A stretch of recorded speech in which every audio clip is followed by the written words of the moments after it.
Hello what's up everybody, my name is Nick and welcome back to my YouTube channel let me flow. Guys, आज हम बात करेंगे RRB technicians recruitment से जुड़ी नई अपडेट्स के बारे में। जैसे कि आप सभी जानते ही हैं कि कल फॉर्म भरने की लास्ट डेट खत्म हो चुकी है और आरआरबी जोन में करेक्शन करने का मौका भी अब खत्म हो चुका है। तो अब केवल फॉर्म मॉडिफिकेशन का ऑप्शन खुला है, जो कैंडिडेट्स अपने भरे हुए फॉर्म्स में कुछ चेंज कर सकते हैं या फिर कुछ करेक्शन कर सकते हैं। तो चलिए अब जानते हैं कि किन किन कैंडिडेट्स को ये सुविधा मिलेगी, कौन कौन से करेक्शन किए जा सकते हैं और किन किन चीजों को नहीं करेक्ट किया जा सकता। जैसे कि अब मॉडिफिकेशन की प्रोसेस शुरू हो चुकी है और इसे 17 अक्टूबर से 21 अक्टूबर 2024 तक कर सकते हैं आप। ये केवल 5 दिनों के लिए अवेलेबल है, इसलिए ध्यान ये रखिएगा कि अगर आपको कोई करेक्शन करना है, अगर आपको कुछ भी चेंज करना है तो इसे टाइम से ही कर लीजिए। अगर आप मॉडिफिकेशन के लिए योग्य हैं तो आपको इसके लिए एक छोटी सी फीस भी जमा करनी होगी। ये जो प्रोसेस है वो ऑनलाइन ही की जाएगी, जहां पर आप अपने फॉर्म्स में कुछ जरूरी करेक्शंस कर सकेंगे। कौन कौन कर सकते हैं फॉर्म में मॉडिफिकेशन? पुराने और नए दोनों तरीके के कैंडिडेट्स अपने फॉर्म्स में कुछ करेक्शन कर सकते हैं। हालांकि कुछ जानकारी ऐसी है जिन्हें बदला नहीं जा सकता। उदाहरण के तौर पर नाम, पिताजी का नाम, माताजी का नाम, लिंग, जन्म तिथि, ईमेल एड्रेस और मोबाइल नंबर को नहीं बदला जा सकता। इसके अलावा आप अपने आरआरबी जोन को भी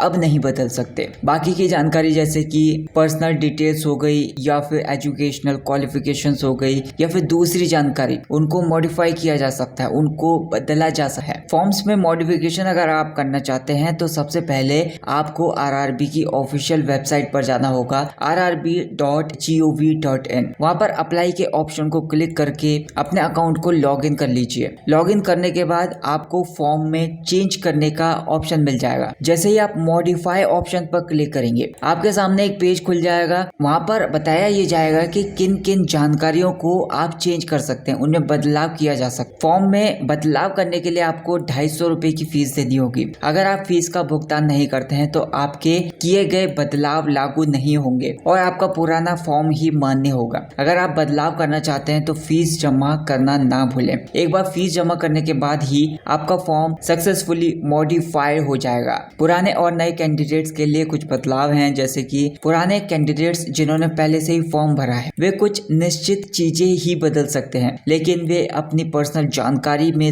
कोई बड़ा बदलाव नहीं कर सकते हैं। वहीं नए कैंडिडेट्स जो अभी अभी फॉर्म भरे हुए हैं वे अपनी पर्सनल जानकारी जैसे कि अपना मैरिटल स्टेटस या फिर अपना रिलीजन या फिर लैंग्वेज प्रेफरेंस, आइडेंटिफिकेशन मार्क्स और कास्ट बदल सकते हैं। इसके अलावा वे अपनी एजुकेशनल डिटेल्स में भी सुधार ला सकते हैं। पुराने जो कैंडिडेट्स हैं वो अपनी एजुकेशनल क्वालिफिकेशन में कोई बदलाव नहीं कर सकते। जो भी जानकारी उन्होंने पहले भरी हुई थी वही मान्य होगी। हालांकि इसके अलावा अगर उनके पास कोई दूसरा एडिशनल क्वालिफिकेशन है जिसे वे जोड़ना चाहते हैं तो वे इसे जोड़ भी सकते हैं, लेकिन इसके लिए भी उन्हें 250 रुपए की फीस जमा करनी पड़ेगी। जो नए कैंडिडेट्स हैं वे अपनी एजुकेशनल क्वालिफिकेशन में आसानी से करेक्शन कर सकते हैं और जरूरी सुधार कर सकते हैं। लेकिन नोट करने वाली बात यहाँ पर यह है कि अगर आपने कुछ भी गलत जानकारी पहले से ही भरी हुई है और उसे सही नहीं किया आपने तो आपका फॉर्म रिजेक्ट हो सकता है। इसलिए अगर आपको लगता है कि आपने फॉर्म में कोई गलती की है तो उसे टाइम से सुधार लीजिए। तो गाइस, इस वीडियो का कंक्लूजन यही है कि आज की इस वीडियो में मैंने बात की थी आरआरबी टेक्नीशियंस भर्ती में फॉर्म मॉडिफिकेशन से जुड़ी हुई जानकारी के बारे में। अगर आप रेलवे में नौकरी पाना चाहते तो अपनी तैयारी को जारी रखिए और समय रहते सभी जरूरी बदलाव कीजिए। अगर आपको कोई भी सवाल है तो हमें कमेंट सेक्शन में जरूर बताइए।